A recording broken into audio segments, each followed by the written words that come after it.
Hey everyone, I'm Rob and welcome to the test drive. Today, I'm reviewing the 2019 BMW X3, and today I'm gonna tell you everything that you need to know about this small SUV, or as BMW would call it, SAV. Let's go.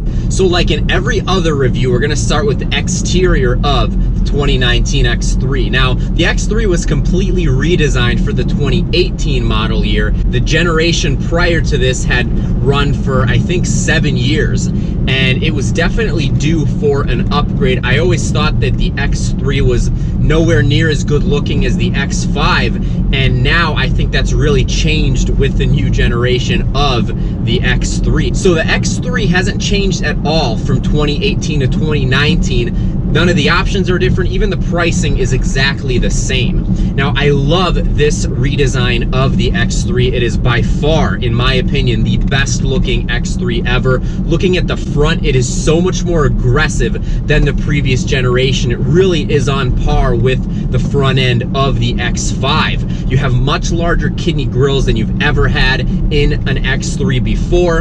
And just to look at the headlights, look way more modern than they did. And then from the side, the X3 looks really good. The one that I'm driving has 19-inch rims. That's a $600 upgrade from the factory. I think it looks better than the standard 18s, but I really don't think you can go wrong with rim options on the X3. It looks and is significantly larger than the X2, which I really like. It's one of those things that all these manufacturers are doing. They're coming out with so many crossover SUVs and you wonder why. But if you look at BMW's lineup, they still do differentiate themselves from the X1 to the X2 to the X3 and so on. Then from the rear, this X3 really does look good. You have some larger, beefier tail lights. You also have dual exhaust standard, which is really nice. Previously in the X3, you had two tailpipes on the left side, I'm pretty sure, and now you do have one on each side. Just gives it a more sportier look.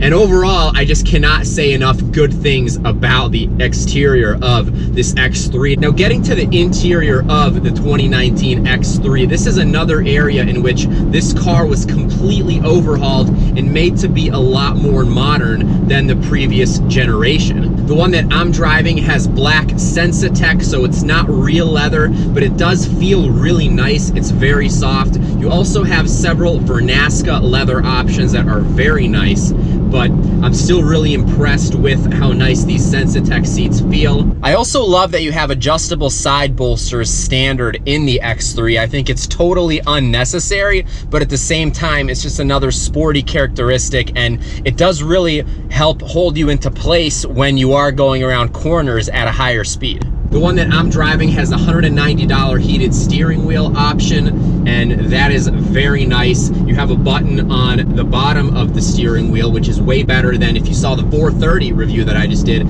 It was like down on the steering column. It was kind of weird, so I like the location of this. This is a very nice, soft steering wheel. All of the materials in the cabin feel really nice. There's nothing in here that I can put my finger on and say that it's cheap. This X3 has the panoramic moonroof option. That's a $1,350 upgrade. I think that is so necessary in this car. It's not terribly expensive, and it really opens this up and makes it feel even bigger than it is. But I have to say that the space in the X3 is very impressive. The driver and front passenger have plenty of room. The center console area is pretty large as well. It's pretty wide. And then the back seat also has a decent amount of room. I'm 6 feet tall. I had no problem sitting behind myself.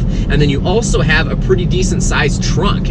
This X3 really was bigger than I expected it to be. I also love that this X3 has a black headliner. I think that's so necessary in luxury vehicles. I test drove the 2017 X3 over a year ago. That was the previous generation. It did not have a black headliner. I remember that specifically. This X3 also has heated seats in the front and in the rear, which is very nice. Now, something that this X3 does that's a little bit annoying but also kind of funny, when you put your seatbelt on and then you put the car in drive and you take off, the seatbelt does this like choking thing kind of where it really tightens itself, and it does that with the driver and the front passenger, and it's something that I laugh every single time it does it. Now, getting to the performance of the 2019 BMW X3, there are two different engine options in North America in the new generation of the X3. There is no more diesel option in North America. You still have diesels in Europe as usual and in other parts of the world, but not in North America anymore. You really won't see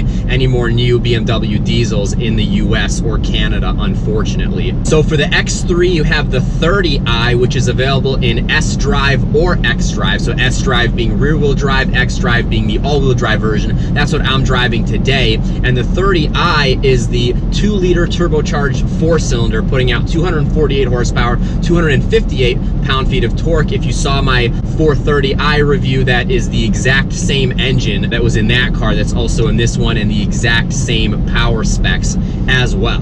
All X3s are mated to an 8-speed automatic, which is a pretty good transmission. The shifts are not quite instant in terms of the paddles, but they're almost there. However, if you have it in automatic mode, it pretty much always knows what gear you need to be in.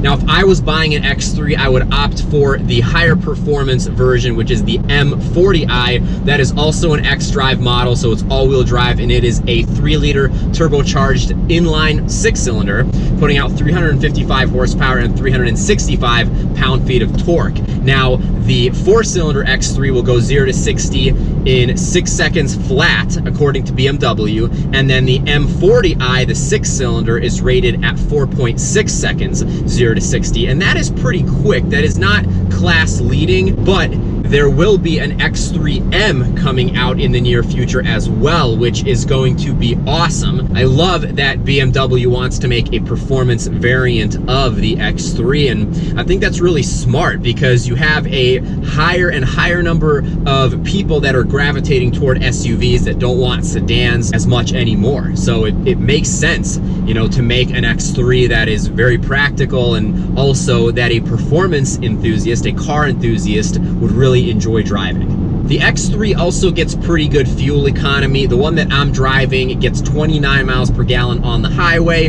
This is the all-wheel drive version. The rear-wheel drive version will actually do 30 on the highway, and the M40i fuel economy isn't that much worse either. So there's really, in my opinion, other than the price, not a reason to not get the M40i. But that's just my opinion. Obviously, there are way more regular 4-cylinder X3s out there than there are 6-cylinder M40i's. Now, while the 4-cylinder X3 isn't terribly quick, 6 seconds 0 to 60 is not bad at all. That is a lot better than a lot of other 4-cylinder SUVs out there. And I have to say that it does feel pretty nimble. It's definitely fun to drive, and it's more than adequate power for this vehicle. Now, I took this X3 to one of my favorite driving roads in Western New York. There aren't many, there really are only a few, but I wanted to test out how this X3 handles. Now, you do get a significant amount of body roll, as you might imagine. This SUV does sit up decently high, but it's not horrible. You can take turns pretty quickly still, and it's pretty planted for being an SUV. I don't think it's bad at all. It's not squirrely. It hugs corners pretty well.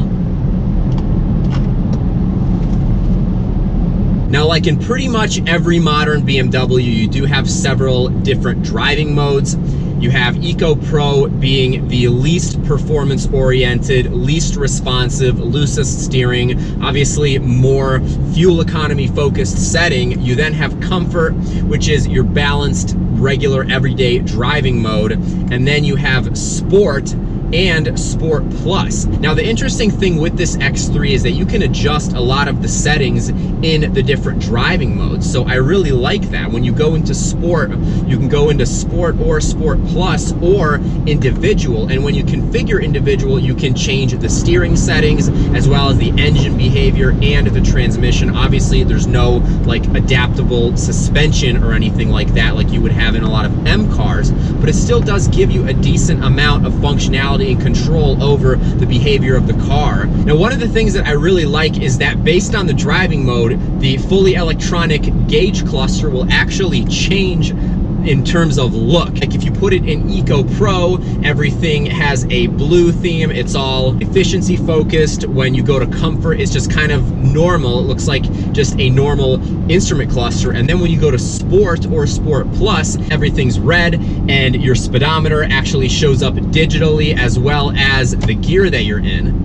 So I really like that. It's nice to see some of these sporty settings in a vehicle that's not really meant to be sporty. Now, for only $1,400, you can opt for the dynamic handling package, which gives you variable sport steering, M Sport brakes, and it has adjustable damper control, which is really nice. Now, even without that dynamic handling package, as the X3 that I'm driving doesn't have that, you still have a very nice, soft, smooth ride. It's a very insulated cabin as well, and it really is the ride quality that you would expect from a BMW. Now, getting to the technology in the 2019 BMW X3, there are so many different options that you can get in this car. Now, I've never been that big of a fan of these floating infotainment screens. However, I feel like BMW has always done a good job at this in all of their cars where they have this. If you look at some of the Mercedes models, just as an example, you have like these iPad looking things that look like they were just stuck onto the dash. I feel like this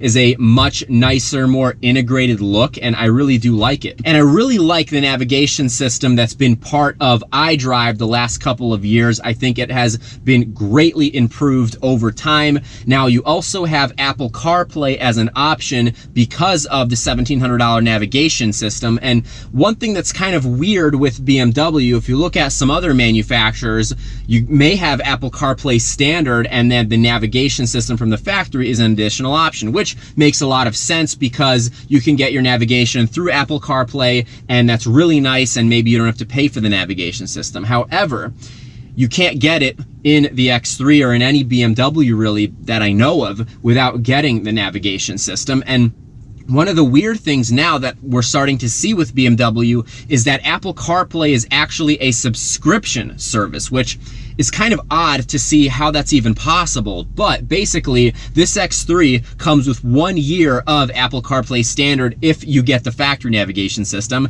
and then every year thereafter is $80 a year. And BMW's argument is that if you lease the car for 3 or 4 years, it's cheaper than if you were to buy Apple CarPlay before, like how it was a $400 or $500 option or whatever it cost in the past when BMW started offering it. However, if you're going to buy this car and keep it for 6 or 7 or 8 years or whatever, you're going to pay significantly more if you want Apple CarPlay. And for me, already having the factory navigation system, if this was my car, I would not be paying for Apple CarPlay on an annual basis at all. I just wouldn't even be using it. Now, the nice thing with Apple CarPlay in BMWs is that it's wireless. That is really cool. There's some people that don't like that and really just want to have it plugged in, but I love the fact that you don't have to plug in your phone or have some ugly wire around if you don't want, just to have Apple CarPlay hooked up. It is completely wireless, and BMW is the only manufacturer that I've seen this in. The other thing I like about the infotainment system